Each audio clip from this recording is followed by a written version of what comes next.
এক বন ছিল। ওই বনে একটি ছোট্ট বাড়ি ছিল। ওই বাড়িতে এক ছোট্ট মেয়ে ও তার বৃদ্ধ দাদি বসবাস করত।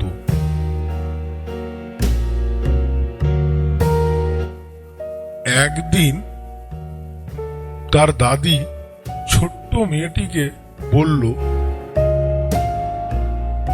আমার লিচু খেতে ইচ্ছে করছে, তুমি আমাকে লিচু এনে দেবে?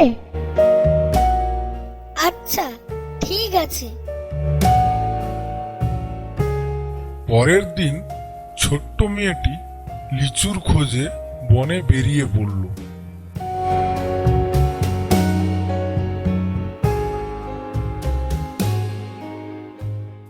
যেতে যেতে ছোট্ট মেয়েটি এক ডাইনির সামনে এসে পড়ল।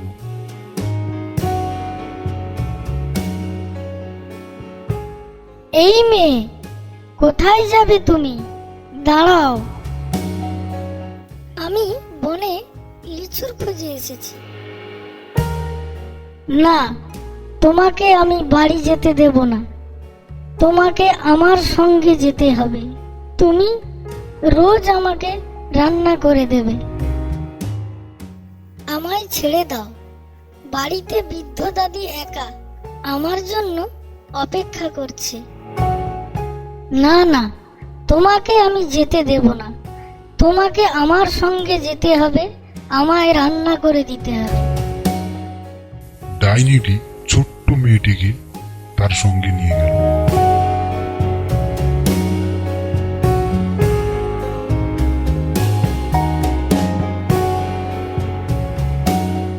এইভাবে বেশ কিছুদিন কেটে গেল। ছোট্ট মেয়েটি একটা বুদ্ধি আঁটল। আমার দাদির খাবারের জন্য কিছু জিনিস দিয়ে আসবে? ঠিক আছে, তাই হবে। বলো, কি জিনিস? ফলের জিনিস। আমি ঝুড়িতে করে তোমার দাদির কাছে ফল দিয়ে আসব। তাহলে আমি কি তোমার সঙ্গে যেতে পারি? না না, তুমি এখানেই থাকো। ছোট্ট মেয়েটি বলল, তোমার যাওয়ার সময় আমি বাড়ির ছাদের উপর থেকে তোমার উপর নজর রাখব। ঘুম থেকে উঠে ছোট্ট মেয়েটি ওই ফলের ঝুড়ির মধ্যে লুকিয়ে পড়ল।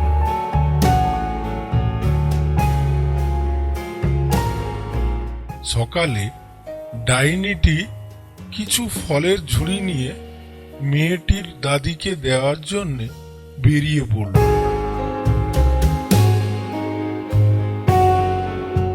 বেশ কিছুটা পথ অতিক্রম করার পরে বনের মধ্যে ডাইনিটির খুব খিদে পায়। একটি গাছের তলে ডাইনিটি তার মাথা থেকে ফলের ঝুড়িটি নামালো। যখন ডাইনিটি ফলের ঝুড়ির ঢাকনা খুলতে গেল, মৃদু সুরের আওয়াজ শুনতে পেল। এ কি করছো? এ কি করছো? আমি সব দেখতে পাচ্ছি। তখন ডাইনিটি ঢাকনাটা না সরিয়ে আবার ঝুড়িটিকে মাথায় নিয়ে পথ চলতে লাগলো। বেশ কিছুটা পথ চলতে চলতে ডাইনিটি বৃদ্ধ দাদির বাড়িতে পৌঁছালো। যার সামনে ঝুড়িটি রেখে ডাইনিটি বারবার দরজায় টোকা দিতে থাকলো। দাদি যখন দরজা খুলে দেখলো একটা ফলের ঝুড়ি, ডাইনি তখন দাদিকে দেখে একটি গাছের আড়ালে লুকিয়ে পড়ল। দাদি যখন ঝুড়িটির ঢাকনা সরাতে থাকলো, তখন ঝুড়ির ভেতর থেকে ছোট্ট মেয়েটি বেরিয়ে এলো। ছোট্ট মেয়েটির বুদ্ধি দেখে ডাইনিটি ভয় পেয়ে সেখান থেকে চলে গেল।